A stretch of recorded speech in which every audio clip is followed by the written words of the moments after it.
আসসালামু আলাইকুম বন্ধুরা, কেমন আছেন? আশা করি সবাই ভালো আছেন। আলহামদুলিল্লাহ, আপনাদের সকলের দোয়ায় আমি অনেক ভালো আছি। আমরা প্রায়ই অ্যাকাউন্ট খুলতে গিয়ে অনেক ঝামেলায় পড়ি। যারা প্রাথমিকভাবে ইতিপূর্বে কখনো অ্যাকাউন্ট খুলেননি এবং অ্যাকাউন্ট খোলার যে পদ্ধতি সম্পর্কে আপনার কোনো জ্ঞান নেই, তারা অ্যাকাউন্ট যখন খুলেন তখন বেশ কিছু ঝামেলায় পড়েন।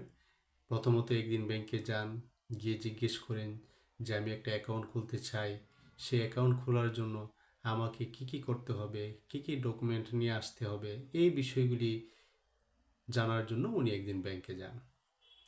তারপর সেখান থেকে সেই তথ্যগুলি সংগ্রহ করে এসে সেই নির্দিষ্ট যে কাগজপত্র আছে সেগুলোকে রেডি করে তিনি পরবর্তীতে আবার আরেকদিন ব্যাংকে যান, গিয়ে তারপর তার সেই অ্যাকাউন্টটি উনি করে থাকেন। তো একটা লোকে একদিন ব্যাংকে যেতে হচ্ছে, আবার পরের দিন যেতে হচ্ছে, এইভাবে 2টা দিন ওনার একটি ব্যাংক অ্যাকাউন্ট খোলার জন্য চলে যাচ্ছে। কিন্তু প্রকৃতপক্ষে আপনি একদিনেই, অর্থাৎ কিছু স্বল্প সময়ের মধ্যেই আপনি একটি অ্যাকাউন্ট চাইলে খুলতে পারেন। সেই খোলার জন্য আপনাকে যে কাজটি করতে কী কী ডকুমেন্ট লাগে, কি লাগে সেই বিষয়টা যদি আপনি জানতে এবং বুঝতে পারেন, তাইলে কিন্তু আপনার জন্য সেটা অনেক বেশি সহজ হয়ে যায়। তো আমি আসছি বন্ধুরা, আজকে আমার এই ভিডিওটা দেখুন। আশা করি আপনারা অ্যাকাউন্ট যারা খুলতে চান তারা খুব সহজে সেই ডকুমেন্টগুলি নিয়ে যে কোনো ব্যাংকে আপনি সেই অ্যাকাউন্টগুলি খুলতে পারবেন এবং প্রতিটি ব্যাংকেরই নিয়ম প্রায় একই। তো আসুন আমরা জেনে নিই, প্রথমেই একটি অ্যাকাউন্ট খোলার জন্য আপনার কী কী কাগজপত্র লাগবে।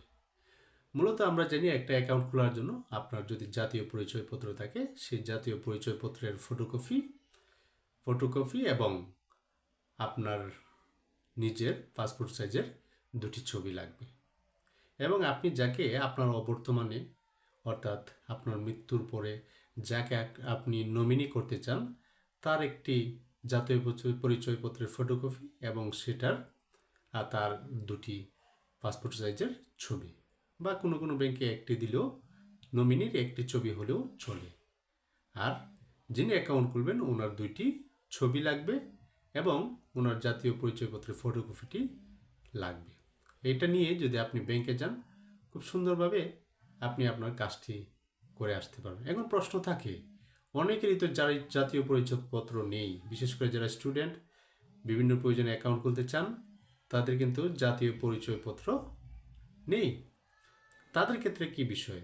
তাদের ক্ষেত্রে বিষয়টি হলো যে তাদের যে জন্ম নিবন্ধন যে কাগজটি আছে সেই কাগজটি নিয়ে গেলেই হবে। তাছাড়া অনেকেই আছেন যারা দেশের বাইরে থাকেন, দেশে যখন জাতীয় পরিচয়পত্র বা এনআইডি কার্ড যখন করা হয় তখন উনি হয়তো বা দেশে ছিলেন না, সেই হিসেবে ওনার তো আইডি কার্ড নেই এবং জন্ম নিবন্ধনের কাগজটিও নেই। তারা কিভাবে অ্যাকাউন্ট খুলবে? তাদের নিশ্চয়ই পাসপোর্ট আছে, সেই পাসপোর্ট নিয়ে এবং 2টি ছবি আর এই পাসপোর্টের ফটোকপি, প্রথম পেজের যে পেজটা আছে সেই পেজের ফটোকপি। তবে অবশ্যই সেটা ভ্যালিড পাসপোর্ট হতে হবে, অর্থাৎ সেটার মেয়াদ থাকতে হবে সেই পাসপোর্টের। তো কিছু কিছু ব্যাংকে আরেকটা বিষয় লাগে, যেমন আপনি ওই ব্যাংকে অ্যাকাউন্ট আছে এরকম কারো একটি আইডেন্টিফিকেশন লাগে বা আপনাকে শনাক্তকরণের জন্য লাগে। কিন্তু প্রাইভেট ব্যাংক সহ বর্তমান সরকারি ব্যাংকও অনেক সময় এই কাজটা নিজেরা করে দিয়ে দেয়, যার কারণে আপনার জন্য সহজ হবে একটি অ্যাকাউন্ট খোলার জন্য। তো বন্ধুরা, আশা করি আজকের এই ভিডিওর মাধ্যমে আপনারা একটি অ্যাকাউন্ট কিভাবে খুলতে হয় সে সম্পর্কে আপনারা ধারণা পেয়েছেন। আমি আবার বলছি, যে ডকুমেন্টগুলি সহ আপনি যে কোনো ব্যাংকে গেলে অ্যাকাউন্ট খুলতে পারেন, সেই ডকুমেন্টগুলি হলো কি, যে আপনাকে একটি আইডি কার্ডের ফটোকপি লাগবে, আপনার নিজের 2টি পাসপোর্ট সাইজের ছবি লাগবে এবং যাকে আপনি নমিনি করতে চান তার আইডি কার্ডের ফটোকপি এবং পাসপোর্ট সাইজের 2 কপি ছবি হলেই আপনি আপনার অ্যাকাউন্টটি অনেক সুন্দরভাবে করে ফেলতে পারবেন। তো বন্ধুরা, আগামী দিনে আপনারা ব্যাংকের আরও যে বিষয়গুলি আসছে সেই বিষয়গুলি নিয়ে কথা হবে। আজকে এই পর্যন্তই। ভালো থাকবেন সবাই। আসসালামু আলাইকুম।